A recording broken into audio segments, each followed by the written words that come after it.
দর্শক, আপনাদেরকে বলেছি টিউলিপ সিদ্দিকের দুর্নীতির তথ্য প্রকাশ বা প্রচার নিয়ে একেবারেই ব্রিটিশ বিভিন্ন গণমাধ্যম উঠে পড়ে লেগেছে এবং সেই সঙ্গে টিউলিপের সাথে সম্পর্কিত তার ছোট বোন আরজিনা সিদ্দিক, মা শেখ রেহেনা, এমনকি শেখ হাসিনা, সজীব ওয়াজেদ জয়, তাদের নামও কিন্তু চলে আসছে ধীরে ধীরে। এবং গার্ডিয়ান, টাইমস সহ অনেকগুলো পত্রিকা ধারাবাহিকভাবে কিন্তু তারা লিখে চলেছে।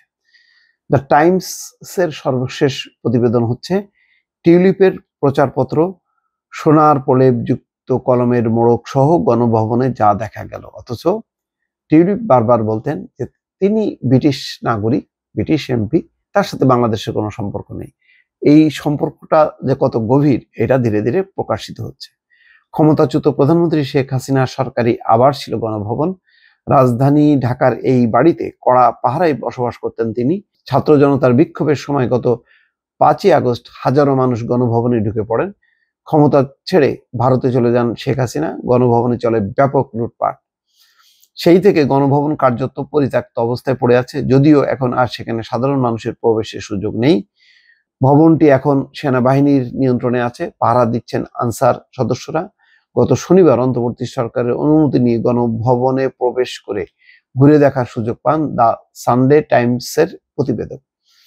যুক্তরাজ্যের ক্ষমতাসীন দল লেবার পার্টির মন্ত্রী টিউলিপ সিদ্দিকের প্রচারপত্র, লেবার পার্টির পোস্টার, নামি ব্র্যান্ডের শপিং ব্যাগ, দামি কলমের মোড়ক, বিদেশি বিশিষ্টজনদের উপহার দেওয়া পোশাক, গয়না, তৈজসপত্র সহ আরো নানা জিনিস পড়ে আছে এখানে সেখানে। সংবাদ মাধ্যমটি তাদের প্রতিবেদনে বলছে, ঢাকায় জাতীয় সংসদ ভবনের পাশে শেখ হাসিনার সরকারি এই আবাসে কয়েক ডজন কক্ষ আছে, রয়েছে বিশাল বাগান ও পুকুর। এই পুকুরে ক্ষমতাচ্যুত প্রধানমন্ত্রী মাছ ধরতেন। তার বিরুদ্ধে সীমাহীন দুর্নীতি আর ছাত্র জনতার অভ্যুত্থানের সময় কয়েকশো মানুষকে হত্যার ঘটনায় মানবতা বিরোধী অপরাধের আনুষ্ঠানিক অভিযোগ আনা হয়েছে। গণভবনে গত 5ই আগস্ট ব্যাপক লুটপাট হয়। নগদ অর্থ, আসবাব, ফ্রিজ থেকে শুরু করে শাড়ি, গয়না, দামি খাবার সবকিছু লুট করা হয়। যদিও পরবর্তী সময় অনেকে লুটের জিনিস ফেরত দিয়ে গেছেন, তবে এখনো অনেক কিছু ধ্বংসস্তূপ আর ধুলোর মধ্যে পড়ে আছে। ধুলোয় ঢেকে থাকা একটি রাজনৈতিক প্রচারপত্র পড়ে থাকতে দেখা গেল। এটা যুক্তরাজ্যের অর্থ মন্ত্রণালয়ের অর্থনীতি বিষয়ক মিনিস্টার টিউলিপের। দেশটির আর্থিক খাতে দুর্নীতি বন্ধের দায়িত্বে আছেন তিনি।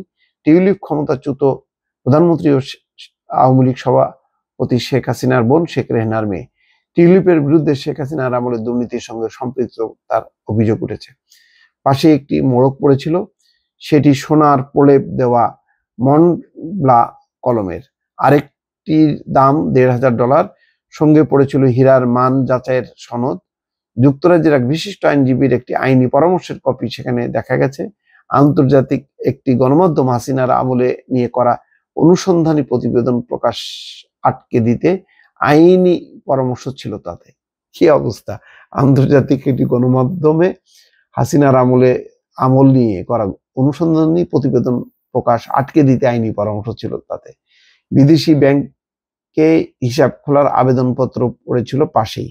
চিন্তা করেন, কিছু কিছু সিমটম বেরোচ্ছে। বিদেশি ব্যাংকে হিসাব খোলার আবেদনপত্র পড়েছিল পাশেই। শেখ হাসিনার বাবা ও বাংলাদেশের প্রথম রাষ্ট্রপতি শেখ মুজিবুর রহমানকে সপরিবারে হত্যার ঘটনার সঙ্গে সম্পৃক্ত একাধিক কূটনৈতিক তার বার্তার কপিও ধুলায় পড়ে থাকতে দেখা গেছে। টিউলিপের সঙ্গে সম্পৃক্ত আরো কিছু জিনিস এখনো পরিত্যক্ত গণভবনে পড়ে আছে। এর মধ্যে আছে একটি ধন্যবাদ নোট দেখা গেছে। যুক্তরাজ্যের পার্লামেন্ট সদস্য নির্বাচিত হওয়ার পর নিজ এলাকা হ্যামস্টেড ও কিলবার্নের লেবার পার্টির স্থানীয় সদস্যদের উদ্দেশ্যে লেখা সেটা। আরেকটি ছিল টিউলিপের 2022 সালের বার্ষিক প্রতিবেদন। জীবন মানের ব্যয় বেড়ে যাওয়ার পরিপ্রেক্ষিতে চরম সংকটে পড়া মানুষের কল্যাণে টিউলিপ যা যা করেছিলেন সেসব সম্পর্কে পাঠকের পড়ার আহ্বান রয়েছে তাতে। যদিও টিউলিপ বারবার দাবি করেছেন খালার সঙ্গে তার কখনোই রাজনৈতিক বিষয়ে কথাবার্তা হতো না। 2017 সালে তিনি বলেছিলেন খালার সঙ্গে কখনোই রাজনীতি নিয়ে কথা বলেননি তিনি। একই বছর এক সাংবাদিকের পক্ষ থেকে টিউলিপের কাছে জানতে চাওয়া হয়েছিল যুক্তরাজ্যে পড়াশোনা করা এক আইনজীবীর গুমের ঘটনায় শেখ হাসিনার সঙ্গে তার কথা হয়েছে কিনা। তখন টিউলিপ সন্তান সম্ভবা ওই সাংবাদিককে হুমকি দিয়েছিলেন। ওই সাংবাদিক পুলিশে অভিযোগ জানিয়েছিলেন। এরপর থেকে টিউলিপের বিরুদ্ধে অভিযোগ সামনে আসে। তিনি ও তার পরিবারের সদস্যরা যুক্তরাজ্যে এমন 3টি সম্পত্তিতে বসবাস করছেন যেগুলো শেখ হাসিনার শাসনামলের কর্মকর্তা ও সহযোগীদের সঙ্গে সম্পৃক্ত।